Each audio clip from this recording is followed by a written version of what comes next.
Thank you.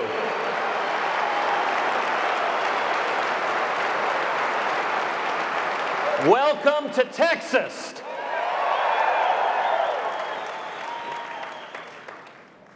You know, in response to that question, the senior senator from California explained to me that she is not a sixth grader.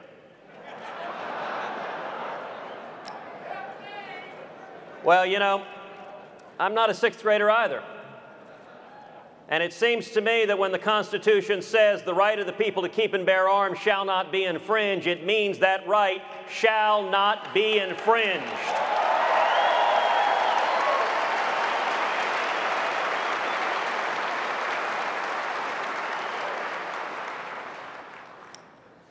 I want to talk to you about three things this afternoon. Number one, the Constitution matters.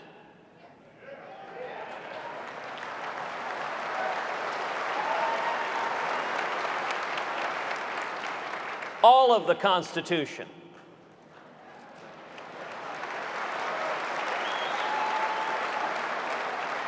It's not pick and choose. It's not take the parts you like and get rid of the parts you don't like.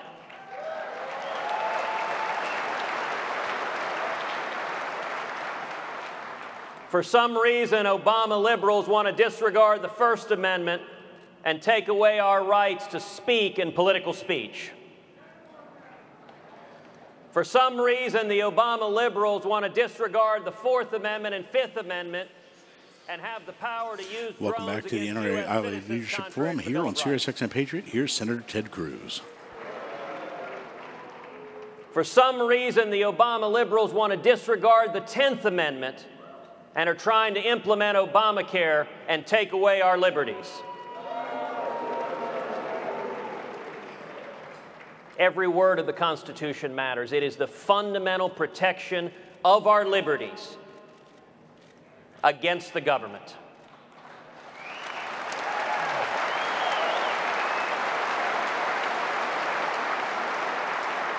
Thomas Jefferson described the Constitution as, quote, chains that bind the mischief of government. And the framers of our Constitution described the Second Amendment right to keep and bear arms as the palladium of our liberties.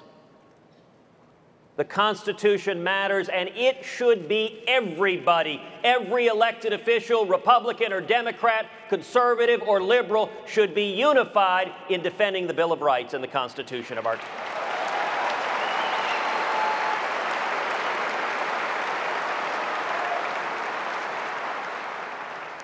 Secondly, we must do everything we can to stop violent crime. Every one of us here is a son or daughter, is a brother or sister, is a father or mother.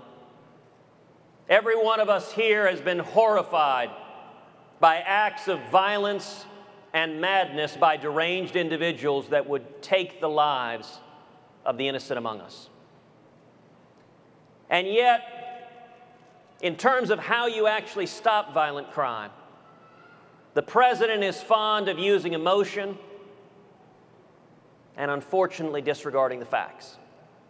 I want to point out to you three facts that President Obama consistently refuses to address. Fact number one, the Obama administration has not made it a priority to prosecute felons and fugitives who attempt to illegally purchase guns. In the year 2010, over 48,000 felons and fugitives tried to illegally buy guns. Out of that 48,000, the Obama Justice Department prosecuted 44. 44 out of 48,000. That's just not acceptable. Fact number two, under President Obama, gun crime prosecution, prosecuting those who use guns in the commission of a crime, has decreased 30%. And you know, the president's hometown of Chicago, which is ravaged by violent crime, ranks dead last in prosecuting gun crime. And number three, President Obama cut over $300 million in funding from school safety. So today I released a very simple video that y'all have been watching here entitled 3 Questions. And it asks President Obama those 3 questions. Number one, why is the Obama administration not prosecuting felons and fugitives who try to illegally buy guns? If you are a violent criminal, we should come down on you like a ton of bricks.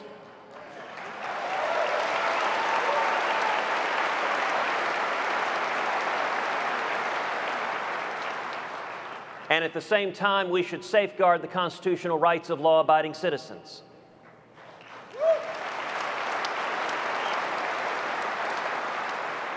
The Obama administration has it backwards. It doesn't prosecute the felons and fugitives. It doesn't prosecute the gun criminals. It doesn't put the resources there for school safety. But what does it want to do? It wants to restrict private sales between law-abiding citizens and go after the constitutional rights of the people who are complying with the law. That doesn't make any sense.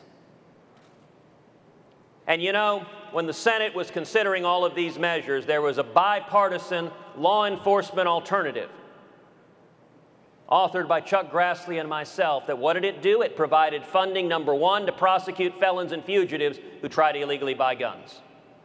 Number two, to prosecute violent gun crime. And number three, to restore funding for school safety to protect our kids.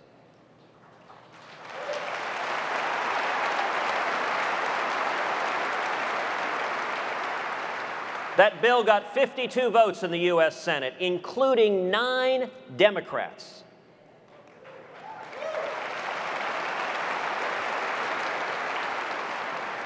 Indeed, that bill was the most bipartisan of any of the comprehensive legislation introduced in the Senate, with 9 votes across the aisle. And yet what happened? Harry Reid and the rest of the Democrats filibustered the bill and killed it, demanding 60 votes.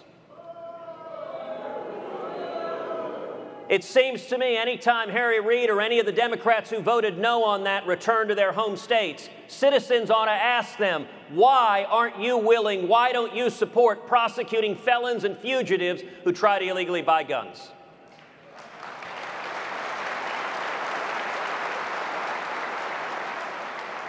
They talk about violent crime, and yet their proposal didn't have 1 penny for prosecuting felons or fugitives or for prosecuting gun crime.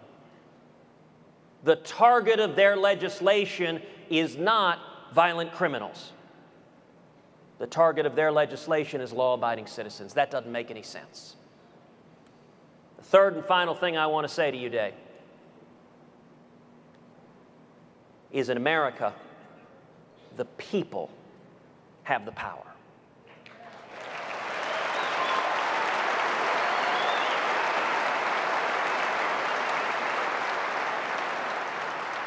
A month ago, you had the president holding, it seemed, press conference after press conference after press conference, and his package of legislation that would have undermined the Second Amendment in Washington looked like an unstoppable freight train.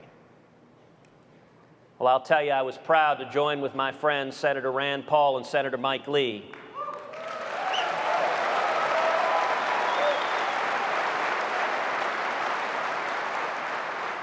in writing a short and simple letter to Harry Reid that said, we will filibuster any legislation that undermines the Bill of Rights or the Second Amendment right to keep and bear arms.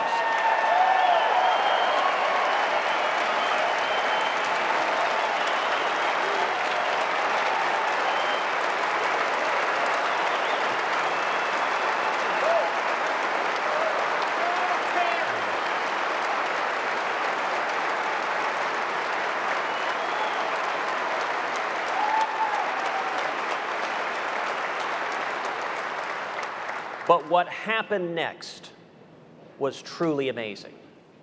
What happened next is each and every one of you, millions of Americans, began speaking out.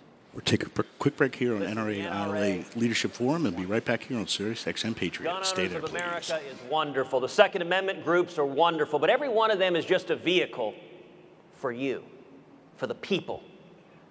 And what happened in this battle is millions of men and women across this country got on the phone, got on the internet, got on Facebook, got on Twitter, spoke out and said, "Leave our Constitution alone."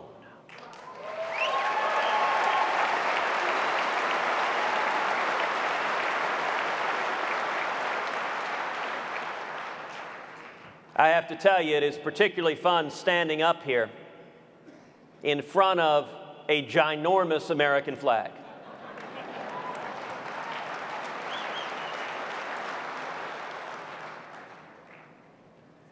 It's the closest a lawyer from Houston can ever come to feeling like General George Patton.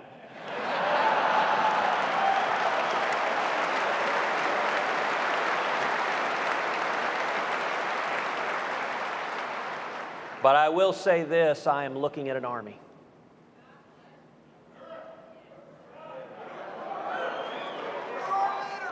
And the voice of each of you is how we win. And because each of you spoke out, and because millions of Americans spoke out 2 weeks ago when the proposals came to a vote, every vote that would have undermined the Second Amendment right to keep and bear arms was voted down.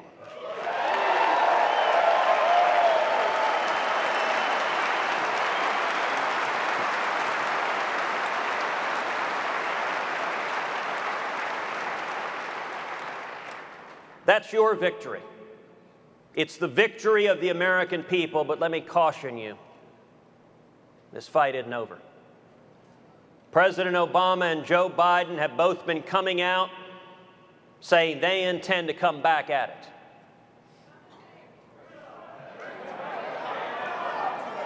You know, I have to note, by the way, Vice President Joe Biden did have some very helpful advice on this issue.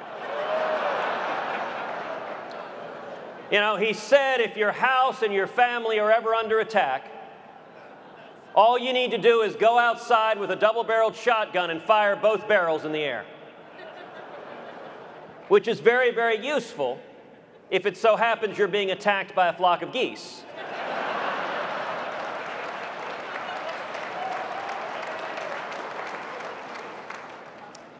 But Vice President Joe Biden has said he is going to lead the fight to bring the legislation back, to try to pressure the votes that went against it, and to try to force it through the U.S. Senate. Well, I would like to issue an invitation to the Vice President.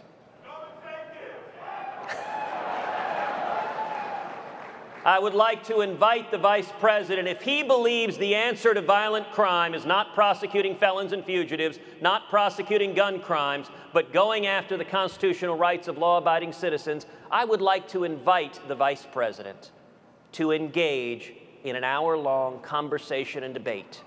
How do we stop crime?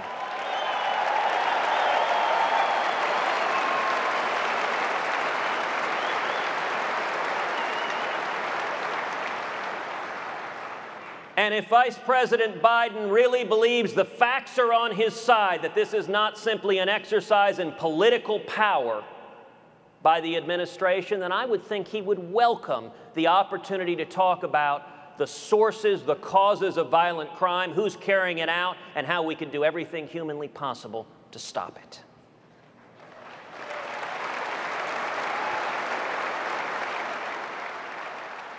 Welcome back to special Cam and Company coverage of the NRA ILA Leadership Forum. And here's Senator Ted Cruz. Thank you.